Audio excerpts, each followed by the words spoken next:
을 봅니다. 마가복음 12장 18절로 27절까지 말씀이고요. 저와 한 절씩 교독하시겠습니다. 부활이 없다 하는 사두개인들이 예수께 와서 물어 이르되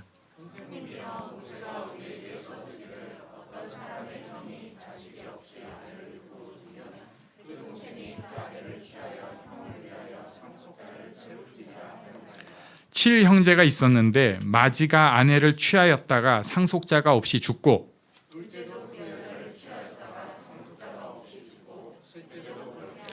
일곱이 다 상속자가 없었고 최후의 여자도 죽었나이다.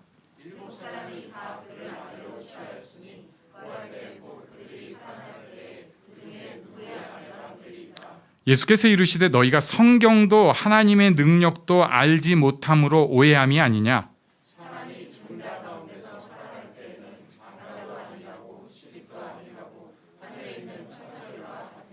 죽은 자가 살아난다는 것을 말할진대 너희가 모세의 책 중 가시나무 떨기에 관한 글에 하나님께서 모세에게 이르시되 나는 아브라함의 하나님이요 이삭의 하나님이요 야곱의 하나님이로라 하신 말씀을 읽어보지 못하였느냐. 하나님은 죽은 자의 하나님이 아니요 산 자의 하나님이시라. 너희가 크게 오해하였도다 하시니라. 아멘. 오늘 본문에는 사두개인들이 나옵니다.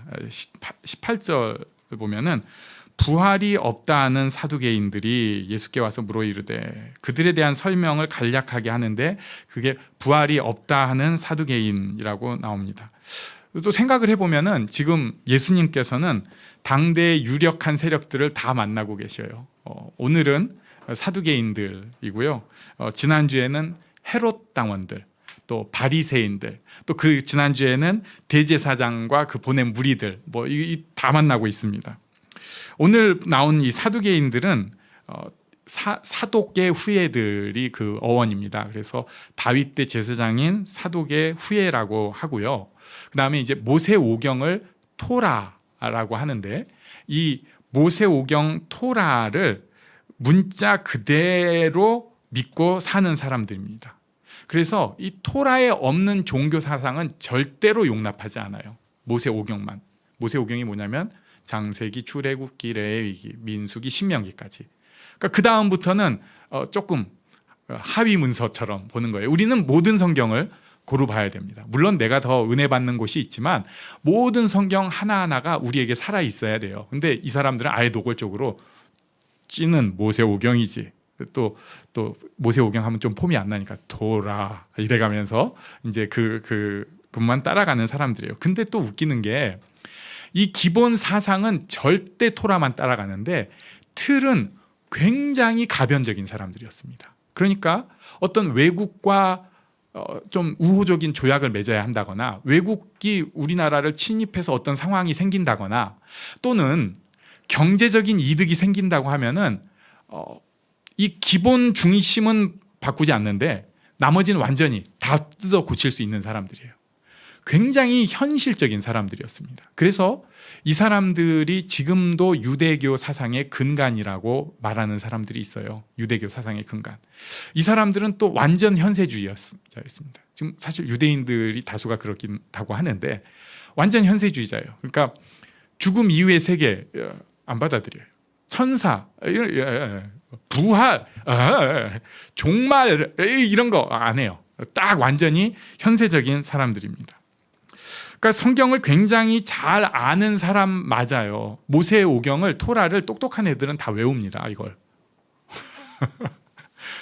우리 암송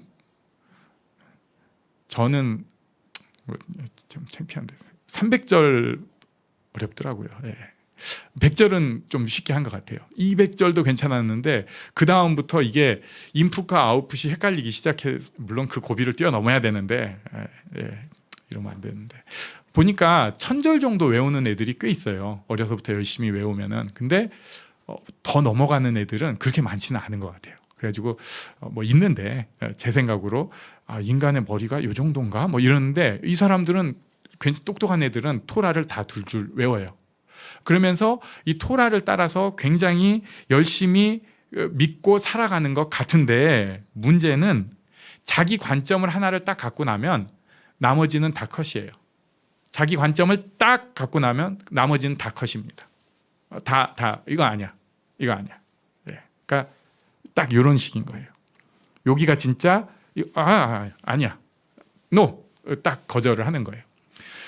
사실 종교라고 하는 거, 우리 교회를 다니고 있는데 우리도 그럴 수 있는 사람들이에요. 우리가 은혜 받았거든요. 그리고 우리가 교육을 받았어요. 근데 우리식의 관점이 그럼 저절로 생겨, 사람이라는 게 전 그런 거 없어요 하면서 생겨 있는 거예요. 근데 요게 나를 사로잡는 경우들이 생깁니다. 그래가지고 그게 더 편하다, 그게 더 좋다, 이거는 문제가 안 돼요. 근데 그게 아니라 요게 아니면 다른 거는 잘못된 거 아니야? 요렇게 될 수가 있어요. 우리 교회가 이제 정치 체제로는 장로교예요. 우리 교회는 지금 장로님이 한 분 계시는데 원래 이제 사이즈가 커지면은 뭐 30명당 40명당 장로님을 한 분씩 뽑아야 돼요. 그래가지고 장로님들은 이 의견을 수렴을 해서 그 장로님들이 모여서, 그래서 목사도 어떻게 보면 교육 장로 뭐 이렇게 표현을 하는 곳도 있어요. 그래가지고 수렴을 하는 곳이 장로회 당회라고 하는 겁니다. 이게 이제 장로교예요.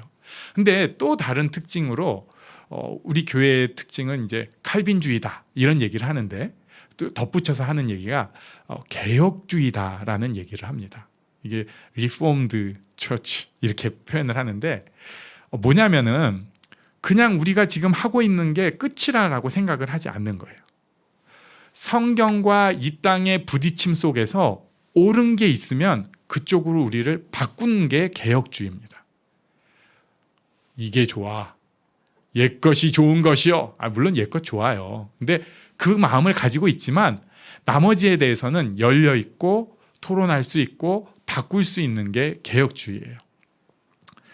그런데 사두개인들은 구약성경, 그중에서도 토라를 꽉 붙잡고 나서 자기들의 한계에서만 상상을 열심히 하고, 또 당시 막 물밀듯이 들어오는 헬라 문화에 대해서는 상상을 하고 있는데, 한쪽만 보고 상상을 하기 시작하니까 이쪽은 아예 배제를 하기 시작하는 거예요.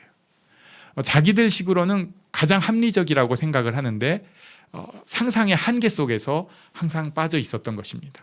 이 사람들이 그래서 성경을 또 오해를 하면서 예수님께 문제를 제시를 합니다. 이게 뭐냐면요, 계대혼인, 형사취수제 이런 거예요. 한번 19절 말씀을 같이 읽어보겠습니다. 19절 시작. 선생님이여, 모세가 우리에게 써주기를 어떤 사람의 형이 자식이 없이 아내를 두고 죽으면 그 동생이 아내를 취하여 형을 위하여 상속자를 세울지니라 하였나이다. 굉장히 독특한 제도죠. 이게 신명기 25장에 있는 내용인데, 이 법률의 제정 목적에 대해서 학자들이 두 가지로 얘기를 합니다.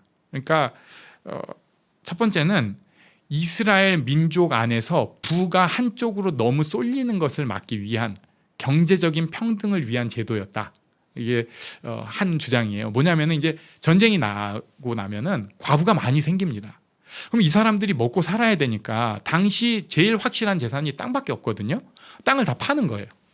그러면은 딱 이제 과부 아니고 좀 여유 있는 사람들이 그 땅을 모으기 시작합니다. 그러면은 어느 집은 땅이 하나도 없고 어느 집은 그 지역을 다 살 수도 있는 거예요. 지금도 부자들이 굉장히 힘이 좋잖아요. 근데 이게 사실은 국가가 굉장히 커트를 하고 있는 거예요, 나름은.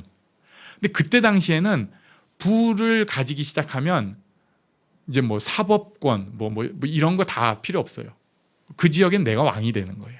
그러면서 이스라엘의 불평등이 더 심해지기 시작합니다.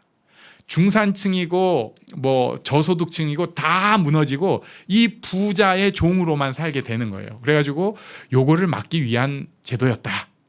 어떤 경제학자가 아주 실감나게 설명하는 걸 들었는데, 또 두 번째는 이런 거예요. 남편이 죽은 과부는 절대 약자였습니다. 절대 약자예요.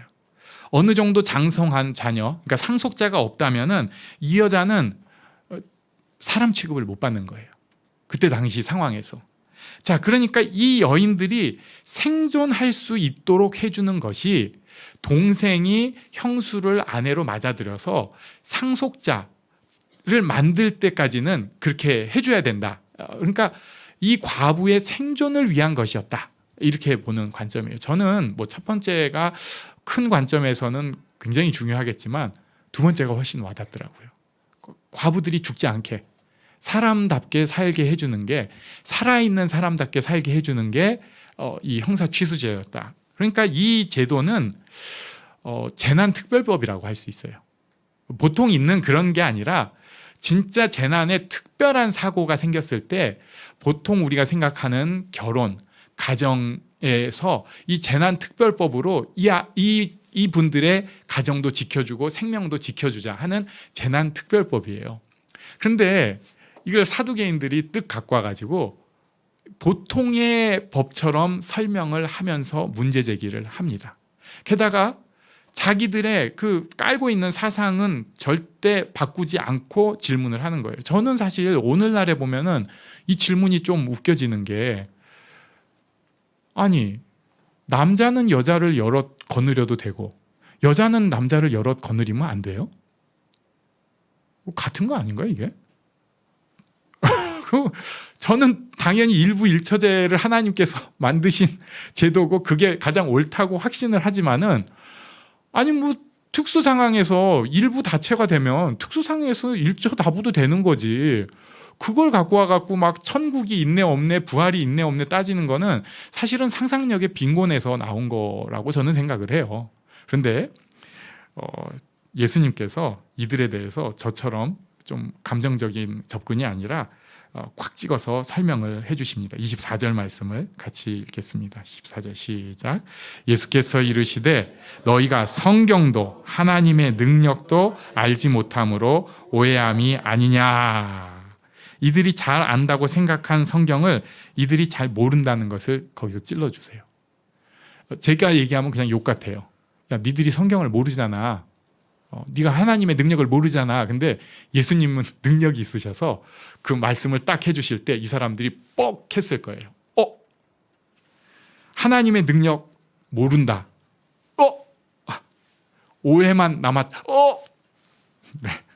그러면서 천국에 대해서 힌트를 살짝 주십니다. 우리 25절을 같이 읽습니다. 시작. 사람이 죽은 자 가운데서 살아날 때에는 장가도 아니가고 시집도 아니가고 하늘에 있는 천사들과 같으냐. 아멘. 요 말씀을 가지고 우리가 또 오해를 할 수가 있어요. 왜냐하면은 우리는 지금 요 바닥에 지금 살면서 결혼이라고 하는 제도에 사실 딱 잡혀 있고 또 지금 2022년에 여러 생각들이 잡혀 있기 때문에 이게 뭔 얘기인가, 또 그러면 이게 뭐 자유 혼인인가, 막 우리 그냥 그 수준에서밖에 상상을 못 해요. 그런데 이 말씀은 뭐냐면요, 지금의 세계랑 그대로는 아니라는 것이에요. 먼저 이 말씀에서 중요한 것은 죽은 자 가운데서 살아날 때는 이 표현이 그냥 사는 게 아니고요, 하나님께서 살리시는 것을 뜻해요. 이게 이제 신적 수동태라고 헬라어에 있는 말인데 하나님께서 살리신 것을 뜻해요. 그러니까 부활의 세계는 내가 살아나는 게 아니에요. 사두개인들이 말할 때는 능동태를 썼어요. 사람이 죽어서 다시 살아나면 형제가 7이 있었는데 하나씩 차례로 다 죽고, 이거 말도 안 되는 얘기를 해가면서 할 때는 능동태, 우리가 살아나면이라고 했는데 예수님은 신적 수동태를 써요. 우리는 살아날 수 없어요. 하나님이 살리시는 것입니다. 하나님이 살리셔야 돼요. 요거 먼저 놓치셔서는 안 됩니다. 그리고 결혼의 모습도 지금하고는 다르다는 걸 말씀하세요. 어쩌면은 당시에 상상하는 천사들 모습이랑 더 비슷하다고 말씀을 해주십니다. 요거 가지고 우리가 천국을 다 알 수는 없어요. 가서 보면 알 겁니다. 그러면서 이들이 생각한 모세오경, 토라, 그 중에서 창세기, 출애굽기 3장 6절, 모세를 광야에서 부르실 때 하나님께서 하신 말씀을 가지고 이들에게 말씀을 해주십니다. 우리 26절도 같이 읽겠습니다. 시작.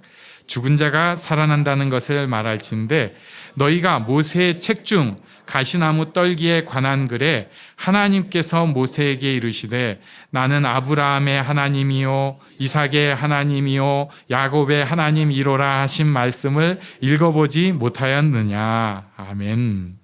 하나님은 죽은 사람, 옛날 그 사람의 하나님이 아니다라고 말씀을 하십니다. 그러면서 27절에 또 말씀을 해주세요. 같이 27절 마지막에 읽겠습니다. 시작. 하나님은 죽은 자의 하나님이 아니요 산 자의 하나님이시라 너희가 크게 오해하였도다 하시니라. 아멘. 하나님의 능력이 있기 때문에 그들을 살려놓을 수 있었다. 이렇게 말씀을 하세요. 저는 우리가 그냥 산 자의 하나님 이렇게 하면은 조금 덜 다가와가지고 요거를 묵상하다가 성경에 70번 나오는 표현이랑 좀 연결을 해봤어요. 그게 뭐냐면은 나의 하나님입니다. 우리 한번 다 같이 해보겠습니다. 나의 하나님. 성경에 70번이 나와요. 신구약에 합해서. 자, 이 나의 하나님이라고 할 때 우리가 그냥 나의 하나님이 아니에요. 나의 하나님 할 때 우리가 먼저 생각할 것은 내가 살아있구나. 이렇게 생각하시면 됩니다.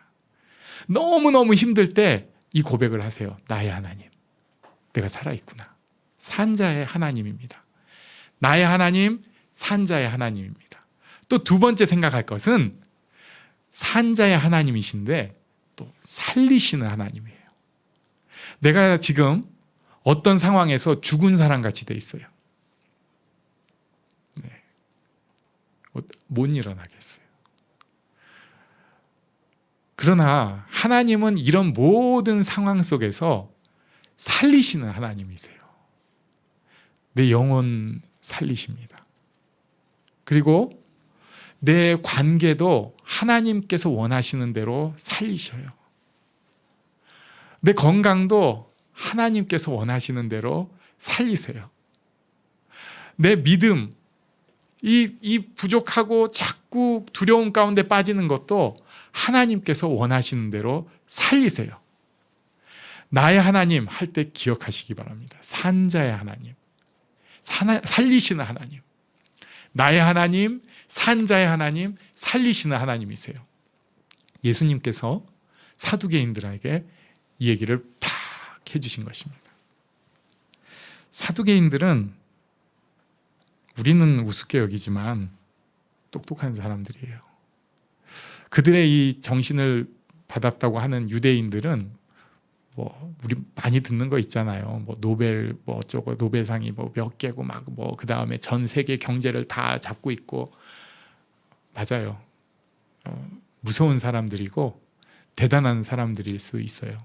그런데 그들은 산자의 하나님, 나의 하나님, 살리시는 하나님은 모르고 무시했습니다. 저는 누가 네가 없어서 그래 그럴지 몰라도 그런 거 다 없어도 나의 하나님, 산자의 하나님, 살리시는 하나님을 가지고 살고 싶어요. 이 복을 우리가 이미 가지고 있습니다. 누리고 그 가운데 풍성해지는 우리 모두가 되기를 바랍니다. 아멘. 우리 잠시 일어나서 기도하는 시간 갖겠습니다.